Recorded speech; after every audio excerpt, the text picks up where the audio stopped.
ನಮಸ್ತೆ. ಬೆಳಕು ನಕ್ಷತ್ರ ವ್ಲಾಗ್ಸ್ಗೆ ಸ್ವಾಗತ.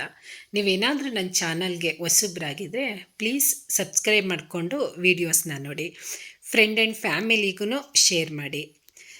ನಾನಿವತ್ತು ಹೊಸ ರೆಸಿಪಿನೇ ಟ್ರೈ ಮಾಡ್ತಾ ಇದ್ದೀನಿ ಅಂತ ಅನ್ಬೋದು. ಯಾವಾಗಲೂ ಮಾಡೇ ಇಲ್ಲ ನಾನು ಈ ರೆಸಿಪಿನ. ಕಾಯಿ ರಸ ಅಂತ ಒಂದು ಟ್ರೈ ಮಾಡ್ತಾ ಇದ್ದೀನಿ. ಇದಕ್ಕೆ ಬೇಕಾಗಿರೋ ಸಾಮಗ್ರಿಗಳು ನೋಡೋಣ. ಈಗ ಸಾಮಗ್ರಿ ಇಟ್ಕೊಳ್ಳೋದಕ್ಕೆ ಒಂದು ಪ್ಲೇಟ್ ಬೇಕೇ ಬೇಕು. ಒಂದು ಪ್ಲೇಟ್ ಇಟ್ಕೊಂಡಿದ್ದೀನಿ. ಇದಕ್ಕೆ ಬೇಕಾಗಿರೋ ಸಾಮಗ್ರಿಗಳು 1 ಕಪ್ಪಷ್ಟು ತೆಂಗಿನಕಾಯಿ ತೊಗೊಂಡಿದ್ದೀನಿ. ನಂತರ ಒಂದು 6ರಿಂದ 7 ಹಸಿಮೆಣಸಿನ್ಕಾಯಿ ತೊಗೊಂಡಿದ್ದೀನಿ. ಆದರೆ ಖಾರನೇ ಇಲ್ಲ, ಹಾಗಾಗಿ ಇಷ್ಟು ತೊಗೊಂಡಿದ್ದೀನಿ. ನಂತರ ಕೊತ್ತಂಬರಿ ಸೊಪ್ಪು, ನಂತರ 1 ಇಂಚಷ್ಟೇ ಶುಂಠಿ ತೊಗೊಂಡಿದ್ದೀನಿ. ಮೇಯ್ನಾಗಿ ಶುಂಠಿ ಬೇಕೇ ಬೇಕಿದ್ದಕ್ಕೆ. ಆಮೇಲೆ ಕರಿಬೇವು, ನಂತರ ಈಗ 1 ಸ್ಪೂನಷ್ಟು ಮೆಣಸು, 1 ಸ್ಪೂನಷ್ಟು ಜೀರಿಗೆ, ಇಷ್ಟು ಬೇಕಾಗುತ್ತೆ. ನಾನಿಲ್ಲಿ 4 ಜನಕ್ಕಾಗೋಷ್ಟು ರಸಮ್ನ ಮಾಡ್ಕೊತಾ ಇರೋದು. ನೀವು ಬೆಳ್ಳುಳ್ಳಿ ಬೇಕು ಅಂತ ಅಂದರೆ ಹಾಕ್ಕೊಳ್ಳಿ. ನಾನಿಲ್ಲಿ ಹಿಂಗೆ ಯೂಸ್ ಮಾಡ್ತಾ ಇದ್ದೀನಿ. ನೀವು 2 ಬೇಕಾದ್ರೆ ಯೂಸ್ ಮಾಡ್ಕೋಬೋದು, ಅದರಲ್ಲೇನು ವ್ಯತ್ಯಾಸ ಅಂತ ಅನಿಸಲ್ಲ.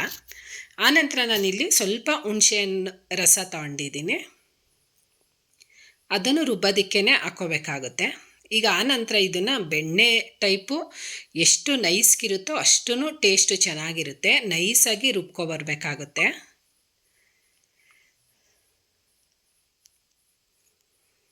ಈಗ ರುಬ್ಬಿದ್ದಾಗಿದೆ. ಈಗ ರುಬ್ಬಿದ್ದಾದಮೇಲೆ ಈಗ ಒಗ್ಗರಣೆ ಮಾಡ್ಕೋಬೇಕಾಗುತ್ತೆ. ಈಗ ಒಗ್ಗರಣೆಗೆ ಒಂದು ಪಾತ್ರೆ ಇಟ್ಕೊಳ್ಳೇಬೇಕು ಒಲೆ ಮೇಲೆ. ಈಗ ಒಂದು ಬಾಣಲಿ ಇಟ್ಕೊಂಡಿದ್ದೀನಿ ನಾನು.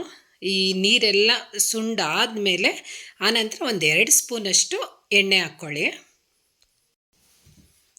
ಈಗ ಎಣ್ಣೆ ಕಾದ ನಂತರ ಒಂದು ಅರ್ಧ ಟೀ ಸ್ಪೂನಷ್ಟು ಸಾಸಿವೆ ಹಾಕ್ಕೊಂಡಿದ್ದೀನಿ, ಒಂದು ಅರ್ಧ ಟೀ ಸ್ಪೂನಷ್ಟು ಜೀರಿಗೆ.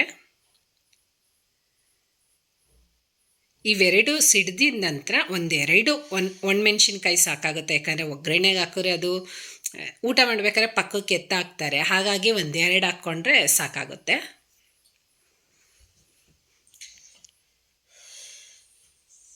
ನಂತರ ಕರಿಬೇವು ಹಾಕ್ಕೋತಾ ಇದ್ದೀನಿ.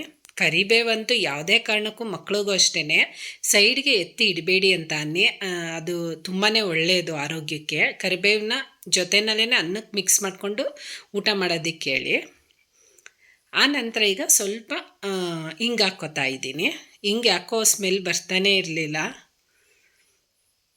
ನಿಮ್ಗೆ ಬೇಕು ಅಂತ ಅಂದರೆ ಬೆಳ್ಳುಳ್ಳಿನ ಜಜ್ಜಿಬಿಟ್ಟು ಒಗ್ಗರಣೆಗೂ ಯೂಸ್ ಮಾಡ್ಕೋಬೋದು. ಈಗ ಸ್ವಲ್ಪ ಲೈಟಾಗಿ ಫ್ರೈ ಮಾಡ್ಕೋಬೇಕಾಗುತ್ತೆ, ಜಾಸ್ತಿ ಫ್ರೈ ಮಾಡ್ಕೋಬಾರ್ದು.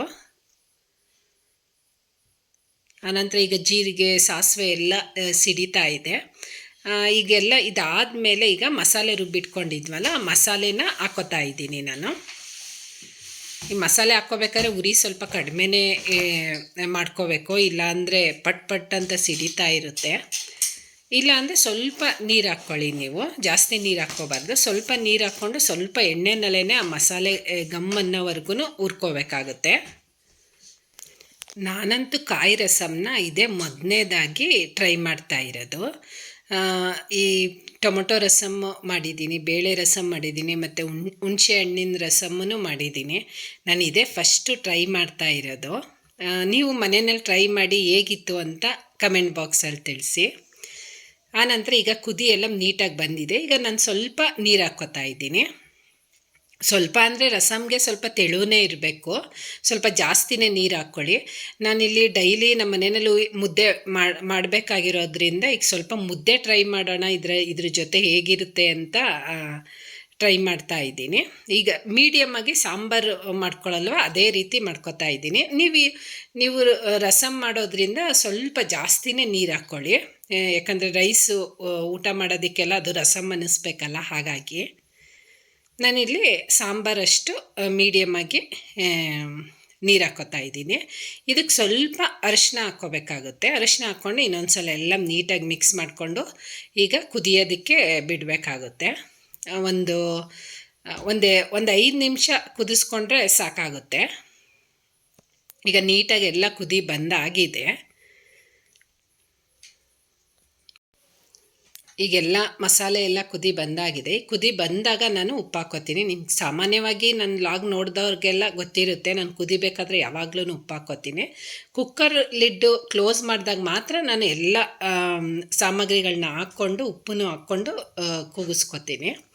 ಆನಂತರ ಈಗ ಲಾಸ್ಟ್ ಮೂಮೆಂಟಲ್ಲಿ ಕೊತ್ತಂಬರಿ ಸೊಪ್ಪು ಸಣ್ಣದಾಗಿ ಹಚ್ಕೊಂಡು ಹಾಕ್ಕೋತಾ ಇದ್ದೀನಿ.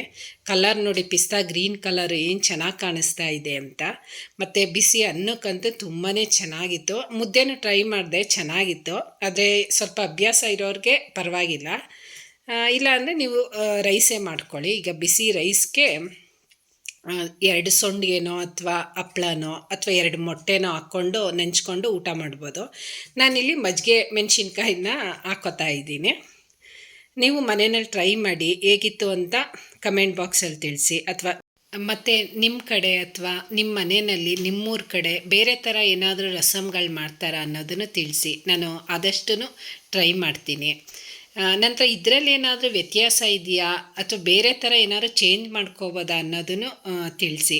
ನಾನು ಟ್ರೈ ಮಾಡ್ತೀನಿ ನೆಕ್ಸ್ಟ್ ಟೈಮು. ಮತ್ತೆ ಒಂದ್ಸಲಿ ನಾನು ಇದೇ ಫಸ್ಟು ಟ್ರೈ ಮಾಡಿರೋದು, ಮತ್ತು ತುಂಬಾ ಚೆನ್ನಾಗಿ ಬಂದಿತ್ತು ಸಾಂಬಾರು. ಆ ಜೀರಿಗೆ ಮೆಣಸಿಂದು ಘಮ ಮತ್ತು ಗಂಟ್ಲಿಗೆಲ್ಲ ರಿಲೀಫ್ ಅಂತ ಅನ್ನಿಸ್ತಾ ಇತ್ತು.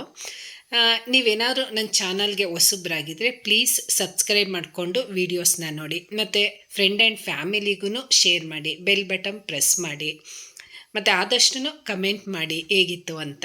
ಆವಾಗ ನನಗೂ ಮೋಟಿವೇಶನ್ ಬರುತ್ತೆ. ಇವತ್ತಿನ ರೆಸಿಪಿ ಹೀಗಿತ್ತು. ನೆಕ್ಸ್ಟು ಲಾಗಲ್ಲಿ ಇನ್ನೊಂದು ರೆಸಿಪಿ ಜೊತೆ ನಾನು ನಿಮ್ಮ ಜೊತೆ ಸಿಗ್ತೀನಿ. ಈಗ ಮಜ್ಜಿಗೆ ಮೆಣಸಿನ್ಕಾಯಿನ ಇಟ್ಕೋತಾ ಇದ್ದೀನಿ.